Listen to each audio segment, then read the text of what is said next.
Hello student, this is Prathamesh and I welcome you all to the तोशिप tutorial. आज के इस वीडियो में हम लोग इंट्रोड्यूस करने जा रहे हैं न्यू सब्जेक्ट जो कि है on demand subject from D बाटू यूनिवर्सिटी।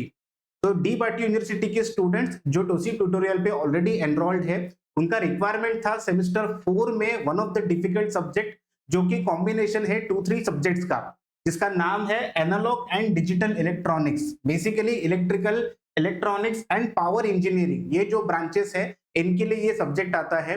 दो अलग ब्रांचेस जो होते हैं जैसे plain electrical and electrical electronics and power engineering, इनको दो अलग अलग कोड से ये सब्जेक्ट दिया गया है, लेकिन सब्जेक्ट का नाम सेम है, analogue and digital electronic. Subject का सिलेबस भी अगर आप चेक करते हो तो वो भी सेम है।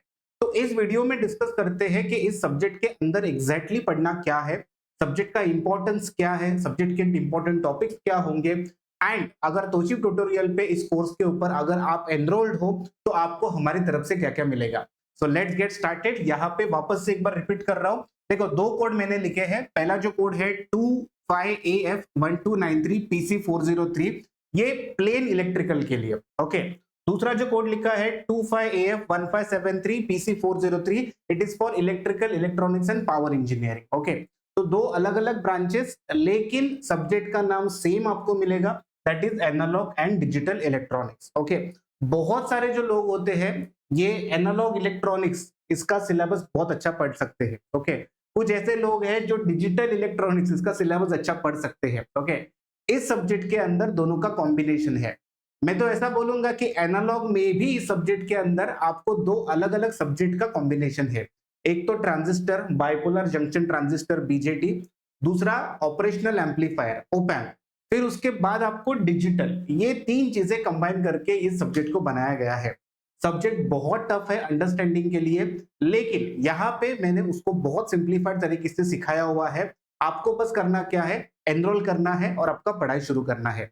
तो सब्जेक्ट एनरोल करने के लिए या अगर सब्जेक्ट का सिलेबस आपको चेक करना है कि सब्जेक्ट सिलेबस है क्या, तो इसके लिए आपको करना क्या है, एज यूजुअल आपको अपने मोबाइल फोन में एप्लीकेशन डाउनलोड करना है, तोशिप ट्यूटोरियल्स। फाइन, तोशिप ट्यूटोरियल एप्लीकेशन फोन में कंपलसरी, ऑलवेज, ये हमेशा मैं बोलता हूं, जब तक टेक्निकल फील्ड में हो, टेक्निकली काम कर रहे हो, ये एप्लीकेशन अपने फोन में होना ही चाहिए, ओके। कभी भी कुछ रिक्वायरमेंट आता है, आप एप्लीकेशन के ऊपर जो अवेलेबल कोर्सेस है उसको एनरोल करके पूरा पढ़ाई करना शुरू कर सकते हो। फाइन, तो जैसे मैंने बोला, एप्लीकेशन जब भी डाउनलोड करोगे आपको बहुत सारे कोर्सेज दिखेंगे। तो either you can search by name, यहाँ पे मुझे सामने ही दिख रहा है analogue and digital electronics D BATU semester 4। इसको ओपन करने के बाद आपको ऑप्शन दिखेगा कंटेंट, देखो 222 कंटेंट। दिस इंडिकेट्स कि ये सब्जेक्ट यहाँ पे 100% कवर्ड हो चुका है। फाइन, ऐसा कोई भी इसमें अंदर आपको टॉपिक नहीं मिलेगा जिसके लिए आपको वेट करना पड़ेगा। सारे जो टॉपिक्स है यहाँ पे कवर्ड है। अगर इनकेस कुछ लगता है आपको कि ये एडिशनल टॉपिक का नॉलेज आपको चाहिए, बस हमसे बात कीजिए, हम वो टॉपिक्स इसके अंदर ऐड कर देंगे। फाइन, तो कंटेंट के अंदर आने के बाद आपको दिखेगा कि सिलेबस के अंदर दो फाइल्स है, जिससे मैंने स्टार्टिंग में बोला दो अलग ब्रांच के लिए है, इसलिए दो सिलेबस के फाइल्स रखे हैं, ओके। उसके बाद transistor amplifier, operational amplifier, number system, logic families, combinational and sequential circuit, बहुत बहुत बड़ा चैप्टर है combinational and sequential circuit, okay.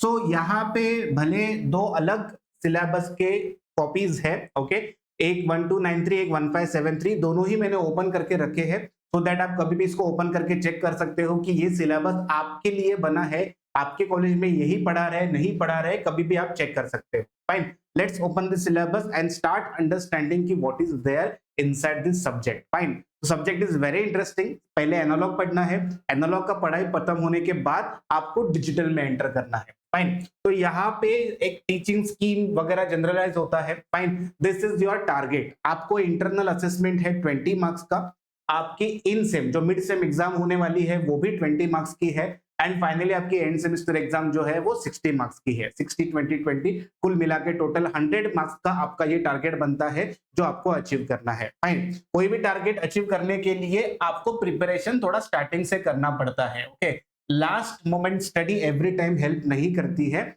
आपको आराम से पढ़ना है, कंसेप्ट अंडरस्टैंड करना है, एंड वन बाय वन इस चीज को यहाँ पे आपको अंडरस्टैंड करना है, ओके। देखो, फर्स्ट मॉडल के बारे में सबसे पहले बात करूंगा। Transistor as an amplifier. Fine, एक तो पहली चीज ट्रांजिस्टर का जो इंट्रोडक्शन होता है ये आपको थोड़ा बहुत है, थोड़ा सा ही है मैं तो बोलूंगा। ओके, बाइपोलर जंक्शन ट्रांजिस्टर ये एक टाइप हो गया जिसको बीजेटी करके बोला जाता है। उसके बाद फील्ड इफेक्ट ट्रांजिस्टर जिसको एफईटी करके बोला जाता है, जिसके अंदर मॉसफेट वगैरह अलग अलग क्लासिफिकेशंस आते हैं। आपके सिलेबस में आपको बस ट्रांजिस्टर एज एन एम्पलीफायर बोला है। ओके, लेकिन उसके बाद उन्होंने जो लिखा है कि load line, small signal analysis, single stage amplifier, उसके बाद high frequency equivalent circuit, hybrid pi, ये जो सारे कंसेप्ट है ये कंसेप्ट आते हैं बीजेटी के अंदर, बाइपोलर जंक्शन ट्रांजिस्टर के अंदर। ओके, हाइब्रिड पाई मॉडल जो होता है वो बीजेटी के अंदर ही आता है। ओके, तो बेसिकली दो टाइप के एनालिसिस होते हैं, कभी भी ट्रांजिस्टर के अंदर दो ही टाइप के एनालिसिस होते हैं। एक होता है डीसी एनालिसिस कि अगर मैं डीसी इनपुट देता हूं तो उसका आउटपुट्स और उसके करस्पॉन्डिंग पैरामीटर्स क्या होंगे। एक होता है एसी एनालिसिस जिसमें हम ऐसे इमेजिन करते हैं कि एसी इनपुट आने के बाद ट्रांजिस्टर कौन से पैरामीटर्स ऑफर करता है, उसका कैलकुलेशंस क्या होता है। तो जनरली डीसी एनालिसिस में हम लोग कैलकुलेट करते हैं output current, output voltage etcetera.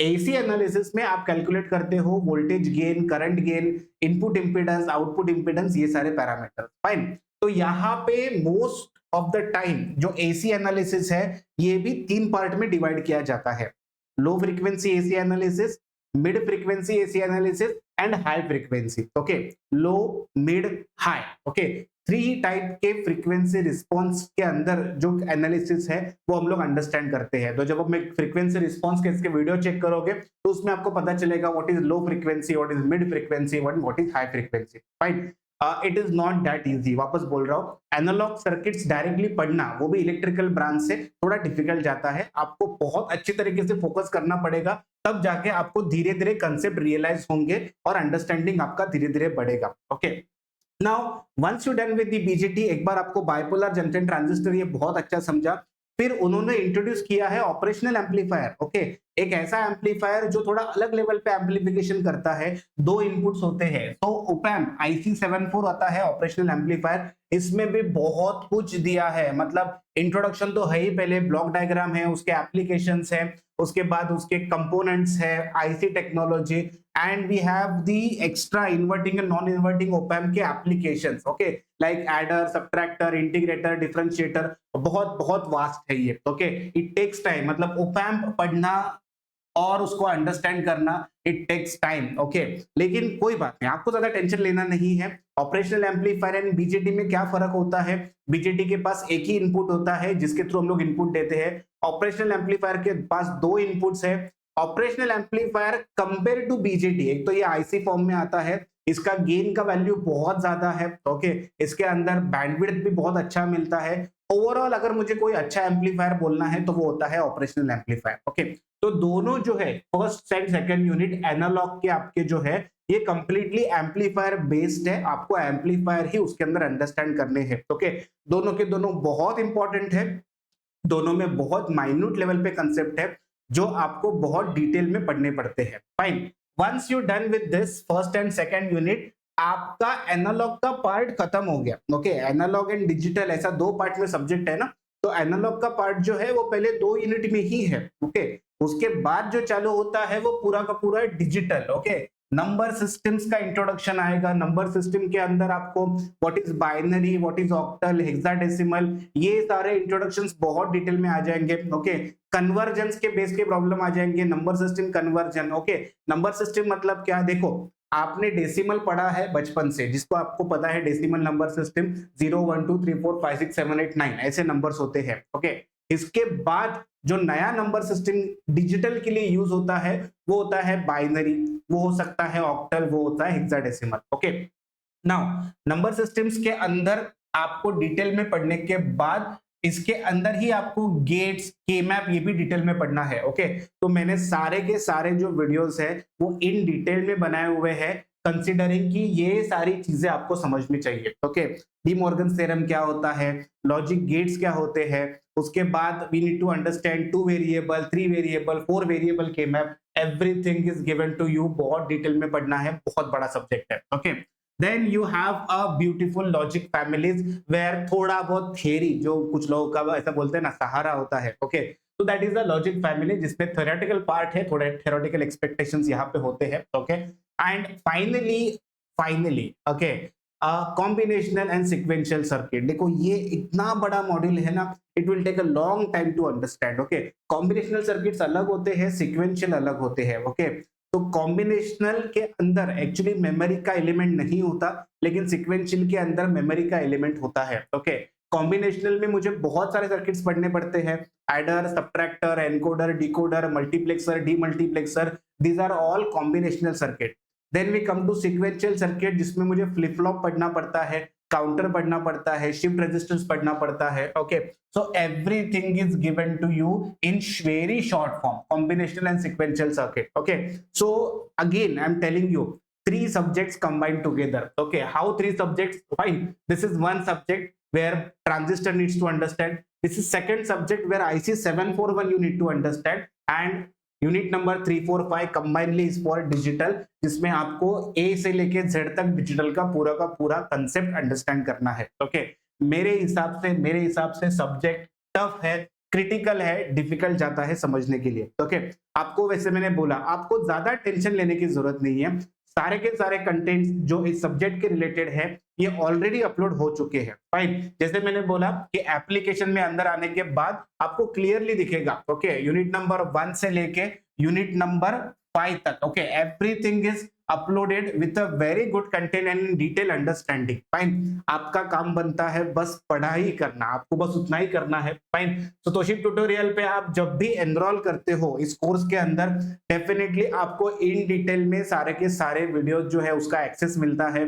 यहाँ पे जो वीडियोस होते हैं उसके रिलेटेड जो पीडीएफ कॉपीज जनरेट होती है वो एज इट इज अवेलेबल होती है आपको डाउनलोड करने के लिए.